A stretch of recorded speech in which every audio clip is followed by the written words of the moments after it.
بسم اللہ الرحمن الرحیم۔ صحت اللہ تعالیٰ کی ایک عظیم نعمت ہے۔ نبی کریم صلی اللہ علیہ وآلہ وسلم کا ارشاد ہے، دو نعمتیں ایسی ہیں کہ ان میں اکثر لوگ فریب کھاتے ہیں، نقصان اٹھاتے ہیں، ان کی قدر نہیں کرتے، ان کا شکر نہیں بجا لاتے۔ وہ نعمتیں بہت سارے لوگوں کے حق میں قابل رشک ہیں، ایک صحت اور دوسری فراغت۔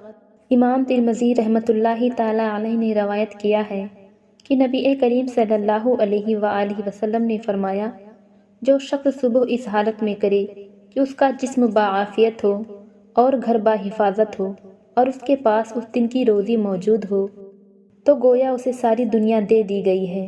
ایک اور روایت میں آیا ہے کہ آپ صلی اللہ علیہ وآلہ وسلم نے فرمایا، قیامت کے دن انعامات میں اللہ تعالیٰ سب سے پہلے بندے سے پوچھے گا کہ کیا ہم نے تجھے جسمانی صحت نہ دی تھی اور تجھے ٹھنڈے پانی سے سیراب نہیں کیا تھا؟ ہمارے پیارے آقا حضرت محمد صلی اللہ علیہ وآلہ وسلم نے اپنی حیات مبارکہ میں جہاں روحانی اور باطنی بیماریوں کے حل تجویز فرمائے، وہیں جسمانی اور ذہنی امراض کے لیے بھی اس قدر آسان، نفع بخش اور بے بس ہدایات دی کہ دنیا چاہے جتنی بھی ترقی کر لے لیکن ان سے انحراف نہیں کر سکتی۔ دل کی کمزوری کا علاج۔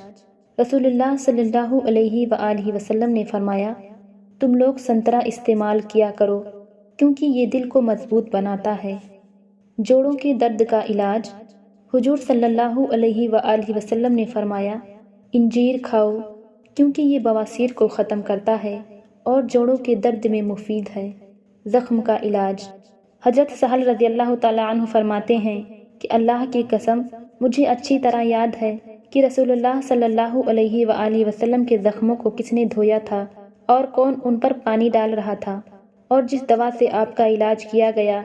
انہوں نے بیان کیا کہ فاطمہ رضی اللہ تعالیٰ عنہا حضور صلی اللہ علیہ وآلہ وسلم کی صاحبزادی خون کو دھو رہی تھیں۔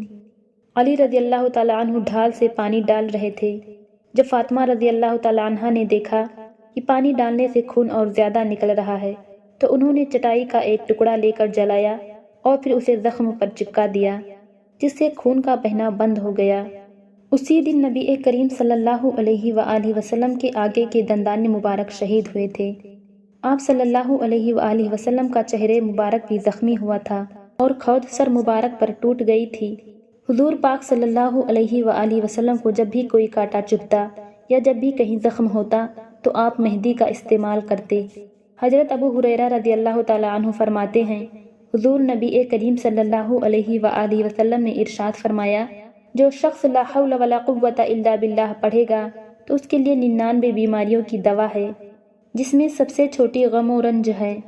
سیدنا ابو موسیٰ عبداللہ بن قیس رضی اللہ تعالیٰ عنہ بیان کرتے ہیں کہ ہم نبی کریم صلی اللہ علیہ وآلہ وسلم کے ساتھ ایک سفر میں تھے تو آپ نے فرمایا، اے عبداللہ بن قیس، کیا میں تمہیں جنت کے خزانے میں سے ایک خزانے کے بارے میں آگاہ نہ کروں؟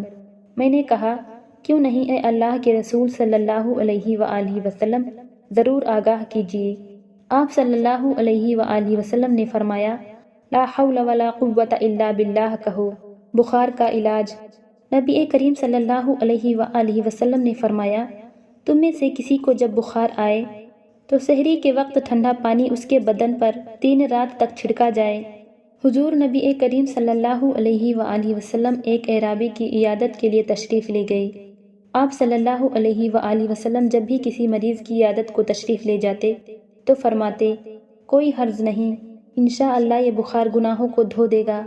آپ صلی اللہ علیہ وآلہ وسلم نے اس اعرابی سے بھی یہی فرمایا کہ کوئی حرج نہیں، انشاءاللہ یہ بخار گناہوں کو دھو دے گا۔ اس نے اس پر کہا، آپ کہتے ہیں گناہوں کو دھونے والا ہے، یہ تو نہایت شدید قسم کا بخار ہے۔ بخار ایک بوڑھے کھوسٹ پر جوش مار رہا ہے جو قبر کی زیارت کرائے بغیر نہیں چھوڑے گا۔ آپ صلی اللہ علیہ وآلہ وسلم نے فرمایا کہ اچھا تو پھر یوں ہی ہوگا۔ معدہ کی صفائی۔ رسول اللہ صلی اللہ علیہ وآلہ وسلم نے فرمایا، انار کو اس کے اندرونی چھلکے سمیت کھاؤ کیونکہ یہ معدہ کی صفائی کرتا ہے۔ پیٹ کے کیڑوں کا علاج۔ حضرت ابن عباس رضی اللہ تعالیٰ عنہ بیان کرتے ہیں کہ رسول اللہ صلی اللہ علیہ وآلہ وسلم نے فرمایا، نہار منہ کھجورے کھایا کرو کیونکہ اس سے پیٹ کے کیڑے مر جاتے ہیں۔ گردوں کی بیماریوں کا علاج۔ حضور نبی کریم صلی اللہ علیہ وآلہ وسلم نے فرمایا، پہلو کے درد کا سبب گردے کی نس ہے، جب وہ حرکت کرتی ہے تو انسان کو تکلیف ہوتی ہے اور اس کا علاج گرم پانی اور شہد سے کرو۔ الحاصل عوام الناس میں پھیلی چند عام بیماریوں کا یہ نبوی نسخہ بطور نظر پیش کیا گیا ہے، جس پر آج بھی عمل ممکن ہے۔ نیز اس سے اسلام کی وسعت اور انسانی فطرت و طاقت کے لحاظ کا بھرپور اندازہ لگایا جا سکتا ہے۔ سیدنا ابو ہریرہ رضی اللہ تعالیٰ عنہ فرماتے ہیں کہ رسول اللہ صلی اللہ علیہ وآلہ وسلم نے فرمایا، تم کلونجی کو لازم پکڑو، اس میں سام کے علاوہ ہر چیز کی شفا ہے اور شام کے معنی موت ہیں۔ حضرت عبداللہ بن عباس رضی اللہ تعالیٰ عنہ سے روایت ہے، انہوں نے فرمایا، نبی کریم صلی اللہ علیہ وآلہ وسلم کے پاس ایک سرما دانی تھی، آپ اسے آنکھوں میں 3 بار سرما لگاتے تھے۔ سیدنا ابو ہریرہ رضی اللہ تعالیٰ عنہ سے روایت ہے کہ نبی کریم صلی اللہ علیہ وآلہ وسلم نے فرمایا، عجوا کھجور جنت سے ہے اور اس میں زہر سے شفا ہے، اور کھمبی من سے ہے جو بنی اسرائیل پر اترا تھا اور اس کا پانی آنکھوں کے لیے شفا ہے۔ اگر ہم اللہ تعالیٰ کے احکامات اور ہمارے پیارے آقا صلی اللہ علیہ وآلہ وسلم کے طریقوں پر عمل شروع کر دیں تو صحت مند زندگی ہمارا مقدر بن جائے۔ اسلام نے بیماری و صحت کے متعلق ایسا نقطہ نظر پیش کیا ہے جس کی نظیر نہیں ملتی۔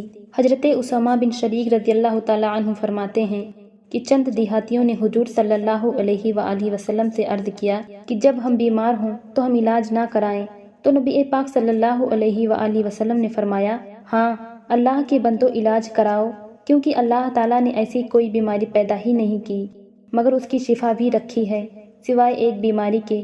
وہ پوچھنے لگے، اے اللہ کے رسول صلی اللہ علیہ وآلہ وسلم، وہ کیا ہے؟ تو آپ صلی اللہ علیہ وآلہ وسلم نے فرمایا، بڑھاپا۔ سیدنا ابو ہریرہ رضی اللہ تعالیٰ عنہ نے بیان کیا ہے کہ رسول کریم صلی اللہ علیہ وآلہ وسلم نے فرمایا، چھوت لگ جانا یا بدشگونی یا الو یا سفر کی نحوست یہ کوئی چیز نہیں ہے۔ بیماری کے دوران صبر کرنا چاہیے، جیسا کہ اللہ پاک فرماتے ہیں، اور ہم کسی نہ کسی طرح تمہاری آزمائش ضرور کریں گے، دشمن کے ڈر سے، بھوک پیاس سے، مال اور جان سے، اور پھلوں کی کمی سے، اور ان صبر کرنے والوں کو خوشخبری سنا دیجیے جنہیں جب کوئی مصیبت آتی ہے تو کہہ دیا کرتے ہیں کہ ہم تو خود اللہ تعالیٰ کی ملکیت ہیں اور ہم اس کی طرف ہی لوٹائے جانے والے ہیں، پر ان کے رب کی نوازشیں اور رحمتیں ہیں اور یہی لوگ ہدایت یافتہ ہیں۔ حضرت ابو ہریرہ رضی اللہ تعالیٰ عنہ سے روایت ہے کہ رسول اللہ صلی اللہ علیہ وآلہ وسلم نے فرمایا، خبیث دوا سے منع کیا، یعنی زہر سے۔ شراب بھی دوا کے طور پر استعمال نہیں کرنی چاہیے۔ علاج کے وقت اسلامی نقطہ نظر پر عمل کریں۔ اللہ پاک نے ہمیں پیدا کیا اور ہمیں رہنمائی کے لیے انبیاء علیہم السلام کو مبعوث فرمایا، یہ ہماری خوش قسمتی ہے۔ ہمیں سید المرسلین صلی اللہ علیہ وآلہ وسلم کی تعلیمات سے بہرور ہونے کا موقع ملا۔ اللہ پاک نے نبی کریم صلی اللہ علیہ وآلہ وسلم کو کتاب و حکمت عطا کی جو مومنوں کے لیے شفا اور رحمت ہے۔ رسول اللہ صلی اللہ علیہ وآلہ وسلم نے غذا کے استعمال اور بیماریوں سے بچاؤ کے طریقے بھی سمجھائے ہیں۔